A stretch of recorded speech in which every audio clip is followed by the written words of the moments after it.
This week on Africa Update, we examine the role of ECOWAS in regional conflicts management, military coups, and female representation in African politics.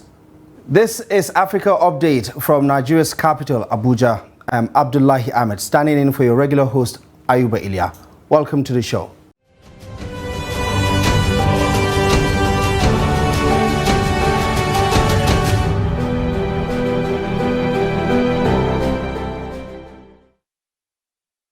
Once again, welcome to the program. Now, the Economic Community of West African States, ECOWAS, holds a pivotal role in addressing regional crises and political affairs. Headquartered in the Nigerian capital, Abuja, ECOWAS consists of 15 member countries. Now, these include 8 Francophone nations: Benin, Burkina Faso, Guinea, Ivory Coast, Mali, Niger, Senegal, and Togo. 5 Anglophone nations that include the Gambia, Ghana, Liberia, Nigeria, and Sierra Leone, and 2 Lusophone nations that include Cape Verde and Guinea-Bissau. It was established back in 1975 with the primary objective of fostering economic development within its member states. ECOWAS has evolved to actively engage in conflict resolution across the region, intervening in situations ranging from Sierra Leone to Mali. Notably, 4 member countries, Burkina Faso, Guinea, Mali, and most recently Niger, have faced suspension or sanctions due to the recent military coups. Now, to unpack the role of ECOWAS in resolving some of these existing issues, we have joined us in the studio Honorable Veronica Kedi Sesay. She's a community member of the Parliament from Sierra Leone. She's leader of Sierra Leone delegation, the Deputy Chief Whip of the Sierra Leonean Parliament. She's also known as Mama of the House. A pleasure to have you, Honorable Veronica. Thank you very much for joining us on Africa Update. You're welcome. Right, first of all, let me just get your take on what you think is happening across the region, especially in light of the events of the past 3 years where 6 military coups were conducted across the region. Is it safe to say that this contagion is an existential threat to the survival of democracy across the region? Thank you very much, and good day, viewers. Thank you very much for that question. As you heard my name, I'm from Sierra Leone, the leader of delegation for Sierra Leone. And to me, it's very unfortunate because as ECOWAS entails, we are one family. We should be seen working together, deciding things together, because I can say all problems, everything in these 15 member states is uniform. It's a global phenomenon that all of us have almost similar activities and attitudes and the likes. But to hear from other countries, school from here and there, is very, very unfortunate. And sometimes it is bad governance that normally leads to coups and, peaceful handing over in a country after elections. Because most times these coups happens when there's violence in elections. And after elections, you can hear fight here, talking here and there. So this will culminate this part of deciding to stage coups. But it's very unfortunate because if one country sneezes, the other one will catch cold. And as a member of the Parliament, what is your rating of the quality of the democracy in all these African countries on the in the West African sub-region? I mean, you did talk about, bad governance and the quality of our elections, but what do you make of it as, perhaps the cause of this military interregnums that we've come to see over the past few years? Well, frankly, I can say we have, although we are the same, but we have different constitutions. And the constitutions is what we follow. And in a conflict resolution, first of all, you need to know the root causes. Sometimes when you talk to the bone, you talk to the flesh. We need to know when there are these coups. We have to go there as ECOWAS because we have a team that normally goes to some of these areas to go and see feasibility studies or go and see what has happened, fact finding, all these missions. People go there to go and see. Well, you can go and see, sometimes the constitution are not the same. So you have to be very careful. Or sometimes you go and talk to them, the coupists, you can talk to them and see what's happening in the sub-region. But sometimes it's very heart-rending, because if you don't know the root cause, then you just go there as ECOWAS team. Sometimes you become embarrassed. I can remember vividly in Niger when a team went there to go and see what's going on. They were stoned because I was part of the ad hoc committee. They were stoned. They were never allowed to enter, let alone, because we had the message that ECOWAS should not enter, and they are not ready to listen to ECOWAS. And ECOWAS is there to bridge the gap. But if you say ECOWAS shouldn't go there, or ECOWAS should not pay lip service, which means we are not ready as a team or as a family to come together to create an avenue wherein we can solve these problems. Sometimes these problems are very, very minimal. You can solve them as a family. Then you can revert whatever you have made or whatever decisions you've made. Right. And this begs the question, is ECOWAS a reflection of the will of the people of West Africa, or is it out of touch?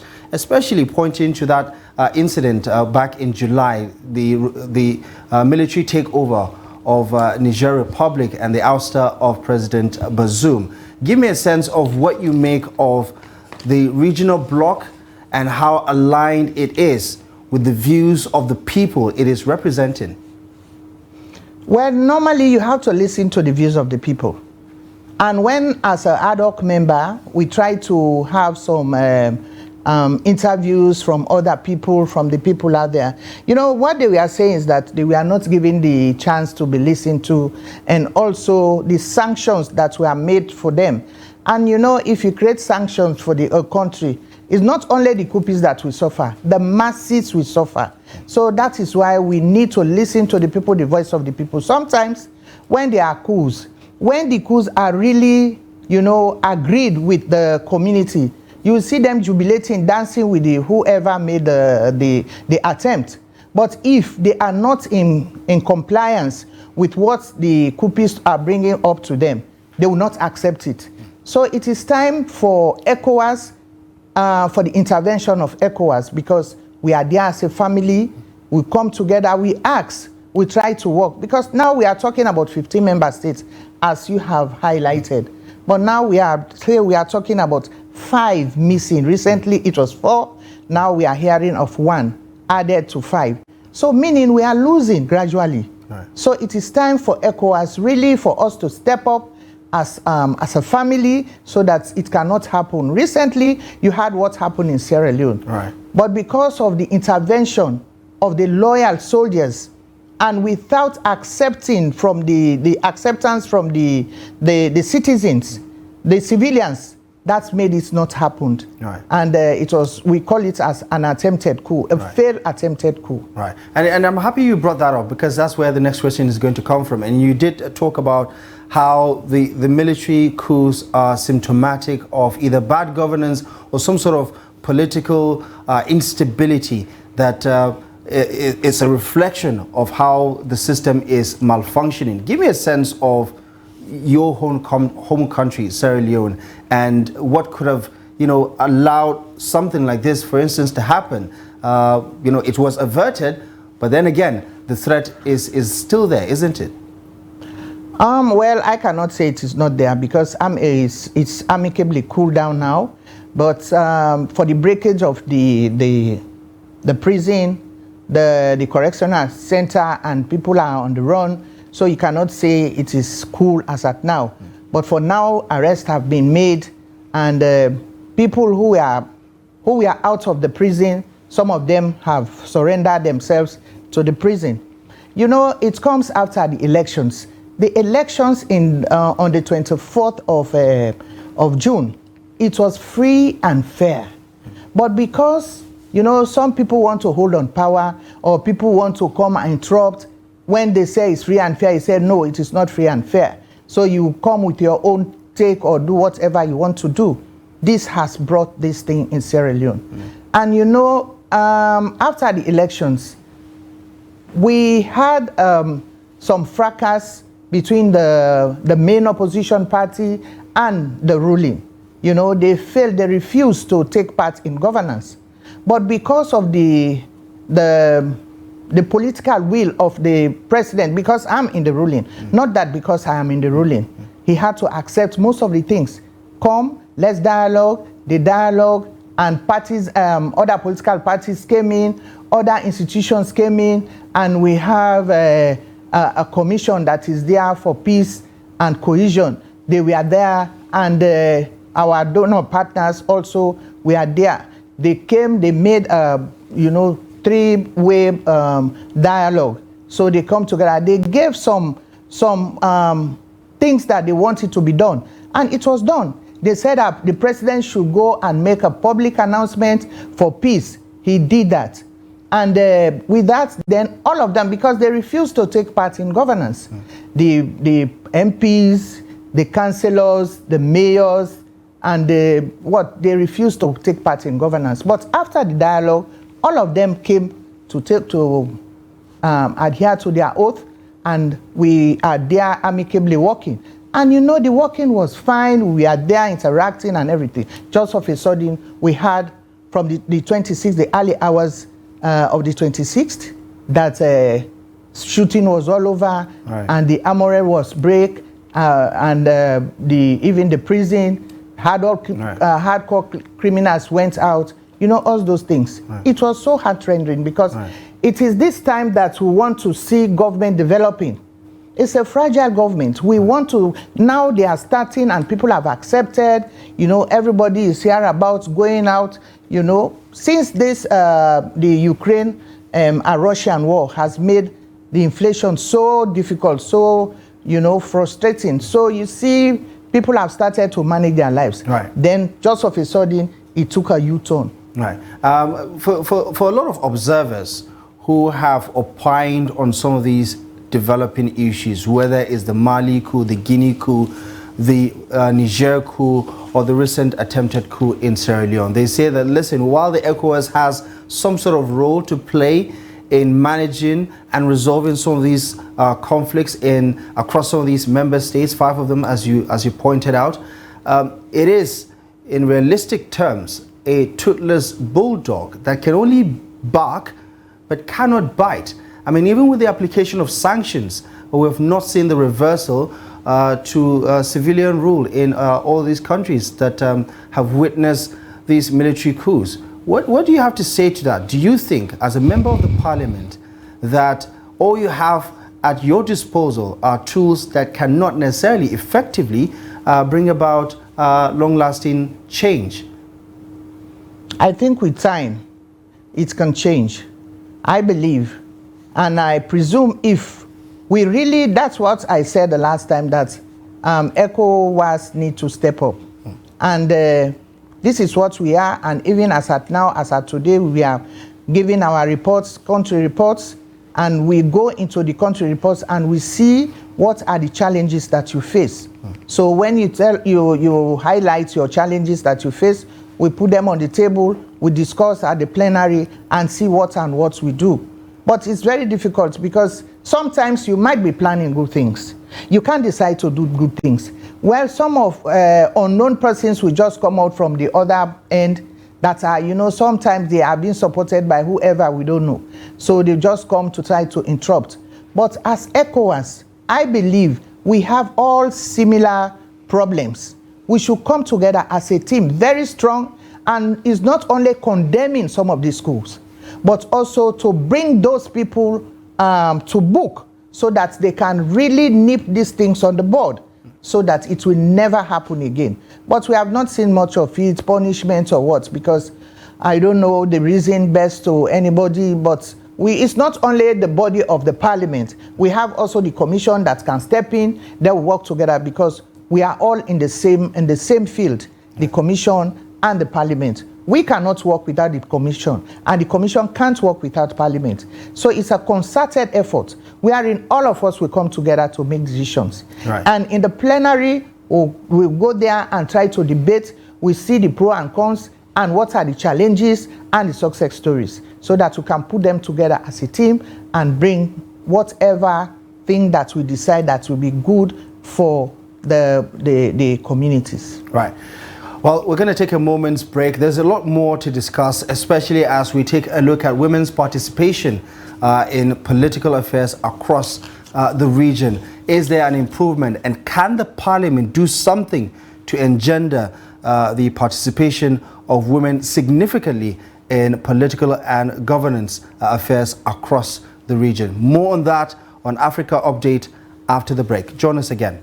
The discharge of antibiotics and other antimicrobial compounds, such as... We should also not forget that AMR has really, it's a serious concern. A World Health Action Plan, the NAP 1.0 now, was developed in line or in alignment with the Global Action Plan. And this is a cause for concern for all of us and for all Nigerians. Like you said, it's due to overuse and misuse of antibiotics. And when we talk about resistance, it is not resistance of the human body, the resistance of common organisms, bacteria, viruses, parasites. So when there is an untreatable infection, that is when we talk about antimicrobial resistance. So antimicrobials are actually medicines that are used to treat infections.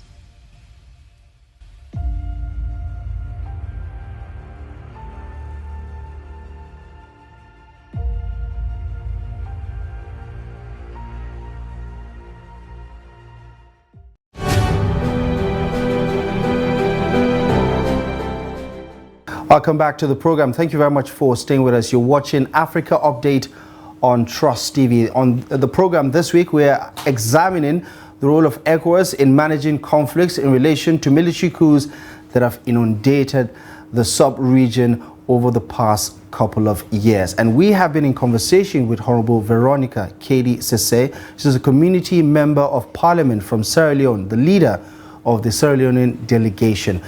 Just before the break, we've been establishing the different positions you hold on some of the challenges and what ECOWAS is doing as a regional bloc to address those issues. Now, the idea that democracy on the sub-region is welcomed varies from point A to point B. But give me a sense of what the conversations are like in the parliament regarding the views of members of this parliament, community members of the parliament, regarding what some of these political threats are that may, hinder the development of democracy across the ECOWAS region. As I said earlier, is the whole episode starts after elections, violence, and the causes here and there, the problems, the challenges. That is where it starts, because you can carry on with your elections, with the running of the government. No sooner they say electioneering time, there the conflict starts between political parties and between even your supporters. And after that, after elections, some people will agree, some people will accept defeat, some people will not accept defeat, as you had again from Liberia. As the incumbent was defeated, he accepted. And then that they moved on. And you will see in that sense, as he has accepted and came over and made the announcement of conceding, then there will be a smooth running of elections. But sometimes, of governance. But sometimes that doesn't happen in other areas. They will tend to say no to everything, that they will do this and that, start to incite people, start to talk hate speeches, all those things. And if that continues, what will you expect? It's coup, it's war. Some people will not say, well, when there is war, except there is war, then we'll have to settle this problem. If there is no war, they will not settle this problem. Failing to realize that when the war comes, if there is a bullet, it doesn't pick. Maybe you who is saying it's not me, I will not accept it, you will be the first victim. So that is why war is not good in a country. Right. And when there is coup, obviously, you will lose lives. So many lives will go. Children will die, women will die, people will suffer. and they will be, when there is sanction, everybody suffers. Right. So that is why it is not good to have coups. I think one of the most impatient group of people we have in the world, I think we can all agree in this conversation, are politicians. They're not the most patient bunch of people you have in the world. But speaking of politics, let's talk about affirmative action, politically speaking, and get a sense of where women are in the sub-region, looking at the various democracies, but also from the parliament's point of view. What kind of progress are we making so that we can diversify the voices, the opinions, and the leadership styles that women can bring to the table? Thank you very much. I think Sierra Leone is a showcase. Sierra Leone have done it. And, quite recently, we passed the GUI bill. And the GUI bill states clearly that an elective or appointive positions should be given 30% to women. And that was done. And the most interesting part is elective positions. Elective. Right. And appointive positions should be given 30% priority, 30% of female representation. And also the amendment of the Constitution, the amendment of the Electoral Act.